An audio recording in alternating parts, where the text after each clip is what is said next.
नमस्कार. आज तुम्ही शिवसेनेच्या वतीने आज सासवड नगरपालिकेवर पाण्याच्या संदर्भात आज हंडा मोर्चा काढलेला. एक अत्यंत परिस्थिती बिकट आहे सासवड शहरामध्ये. 5-5 दिवसांनी पाणी येत असताना दूषित पाणी येत आहे आणि कुठेतरी आरोग्याचा प्रश्न निर्माण होतोय. हा जो मोर्चा आहे, हा मोर्चाचा संदर्भ आपण आणलेल्या एका योजनेच्या संदर्भातला काय वाटतं तुम्हाला याच्याबद्दल? पण सर्वांनाच माहिती आहे, सासवड ह्या शहराला एक ऐतिहासिक वारसा आहे, संस्कृती आहे. अगदी पेशव्यांच्या काळापासून आणि सासवडची ओळख आहे. आपली ही नगरपालिका फार जुनी आहे. या नगरपालिकेवर सतत एकाच पक्षाची सत्ता राहिलेली आहे. नगरपालिका आणि इथे राहणारी लोकांची लोकसंख्या आणि शहराचा विस्तार ज्या प्रकारे होतोय, त्या प्रकारे सतत एकच पक्षाची सत्ता असताना देखील कधीही त्यांनी पाणी, जो सगळ्यात मूलभूत प्रश्न असतो, त्या प्रश्नाचा देखील विचार केला गेला नाही. तर ही खरंच खूप गंभीर बाब आहे. आज जर आपण विचार केला तर सासवडचं मतदान 30,000 आहे. लोकसंख्या ही जवळजवळ 50,000पर्यंत पोहोचली आहे.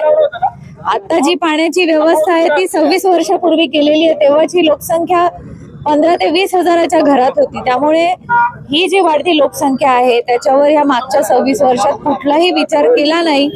कुठल्याही शहराचं व्यवस्थापन करताना, त्याचं नियोजन करताना पाणी, गटर योजना असेल, या योजनांचा विचार केलाच पाहिजे. आणि तरीही पुन्हा सत्तेत येऊन पुन्हा तेच प्रकार होतात.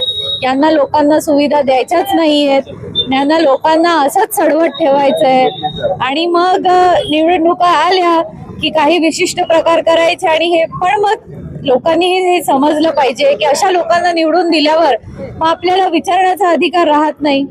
पाणी असेल, गटार योजना असेल, आपण आपल्या लोकप्रतिनिधींना त्यासाठी निवडून द्यायला पाहिजे. हरकत नाही, आम्ही विरोधात आहोत.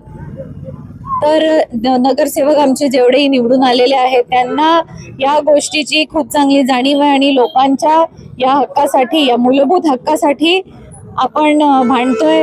जरी नगरपालिकेवर सत्ता नसेल तरी बापूंचा नेहमी प्रयत्न असतो की मला ठीक आहे, मला नगरपालिकेत आमच्या पक्षाला नाही निवडून दिलं, मताधिक्य दिलं, पण लोकांना त्रास होऊ नये यासाठी नेहमीच ते प्रयत्नशील असतात. आणि म्हणूनच माननीय एकनाथजी शिंदे जेव्हा मुख्यमंत्री होते तेव्हा पाठपुरावा करून त्यांनी 143 कोटींची पाण्याची योजना आणली.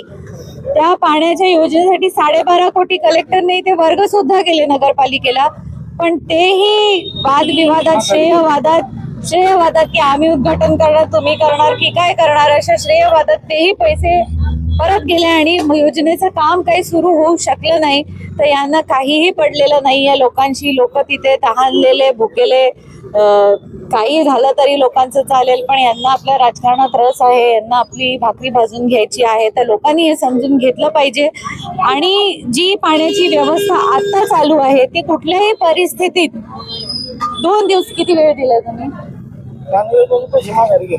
नाही, ती योजना नाही, पण आता जी सध्या चालू आहे तर ती त्यांनी तातडीने त्याच्यामध्ये जे काही सुधार करायचे आहेत ते सुधार करून 2 दिवसात पाणी पुरवठा लोकांचा, नागरिकांचा हा सुरळीत केलाच पाहिजे. नाहीतर याच्याही पुढच्या स्टेजला जाऊन आम्ही त्याची दखल घेऊ आणि आंदोलन करू किंवा हा प्रश्न आम्ही पुढे नेऊ. आणि 143 कोटीचे आहे ते बापूंचा आता पाठपुरावा करून किंवा कसं आपण लवकरात लवकर ते काम चालू करू शकतो यासाठी त्यांच्याकडून देखील आम्ही प्रयत्न करू. काल एक समाज माध्यमांच्यावर व्हिडिओ फिरतोय. माझे आमदार संजय जगताप यांनी काल एक स्टेटमेंट दिलेलं आहे. एक योजना लवकर अंमलात आणू आणि त्याचं उद्घाटन देवेंद्र फडणवीस यांच्या हस्ते करू, अशा काही गोष्टी आल्या. त्याच्याबद्दल तुमचं काय म्हणणं? नाही, मग तेच आहे ना, सगळ्यांना माहिती आहे. आम्ही आज पुराव्यांसकट ते दिलेलं आहे की बापूंचं पहिलं पत्र होतं आणि त्याच्यानंतर त्या अनुषंगाने तो GR निघालेला आहे. तर पुराव्यांसकट आम्ही दिलेलं आहे की ही योजना बापूंनी आणली. ह्यांना 20 वर्ष 25 वर्ष काही करता तर आलं नाही. त्यानंतर बापूंनी योजना आणली तर ती अशी त्याच्यामध्ये वाद घालून आणि काही ना काहीतरी श्रेयवाद करून ती निवड रखडवून ठेवायची. आणि हे पहिल्यांदा नाही झालेलं. याच्या आधी पण जेव्हा बापू मंत्री होते तेव्हा गटर योजनेसाठी असेच बापूंनी 56 कोटी दिले होते. त्याही वेळेस की बाबा त्या निधीमधून जर काम झालं तर त्यांना कुठेतरी श्रेय मिळेल म्हणून तेही पैसे पूर्णपणे न वापरता त्यातलाही काही निधी गेला आणि तेही काम पूर्णपणे झालं नव्हतं. तर आमचा नेहमी हाच प्रयत्न असतो की नगरपालिकेत सत्ता असू दे नसू दे लोकांची कामं झाली पाहिजे. त्यामुळे बापूंच्या माध्यमातून कायमच ते प्रयत्न करून या योजना आणत असतात.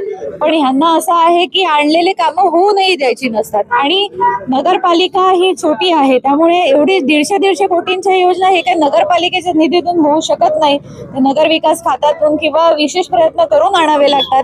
यांच्यात ती कुवत तर नाहीच आहे. पण एखादा व्यक्ती एखादा नेता जर लोकांसाठी करतोय तर ते काम करून घेण्यातही हे नाहीये. लोकांना तडफडत ठेवणे हाच एक फक्त त्यांचा इंटरेस्ट आहे. पुढील तुमची व्यूहरचना काय असणार? तेच आता त्यांनी कुठल्याही परिस्थितीत तातडीने जी पाणी व्यवस्था आहे ती सुरळीत करून शहराला व्यवस्थित पाणी पुरवठा होईल याची काळजी घ्यावी. आणि दुसरी गोष्ट 143 कोटीची आपली जी पाणी योजना आहे त्याचं तातडीने कसं काय काम चालू करता येईल हे आपण त्याच्यातनं मार्ग काढून नक्कीच आमच्याही लेवलला आम्ही प्रयत्न करू. ओके ताई, धन्यवाद.